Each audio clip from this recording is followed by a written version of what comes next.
Concierto multitudinario en París como parte de un estudio científico sobre la pandemia de COVID-19. Unas 5.000 personas se dieron cita el sábado en la capital francesa para bailar al ritmo de Indochina, un grupo francés que saltó a la fama en la década de 1980. Los asistentes no estaban obligados a guardar distancia, pero sí a llevar mascarilla. Con el concierto se pretendía demostrar que si los espectadores se someten a un test de diagnóstico y dan negativo, no tienen riesgo de contaminarse. El público tenía entre 18 y 50 años y no debía tener ninguna patología que les ponga en riesgo de muerte en caso de resultar infectados, como diabetes u obesidad grave.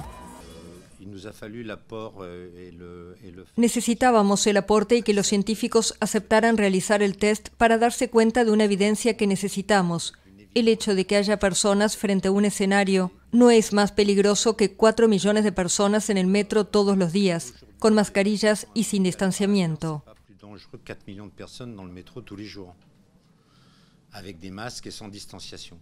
Las experiencias precedentes en España y en el Reino Unido no mostraron riesgos elevados de infección, pero según un estudio publicado el viernes, los resultados alentadores del primer concierto test europeo realizado en Barcelona en diciembre son difícilmente extrapolables debido a las estrictas condiciones de prevención que se impusieron.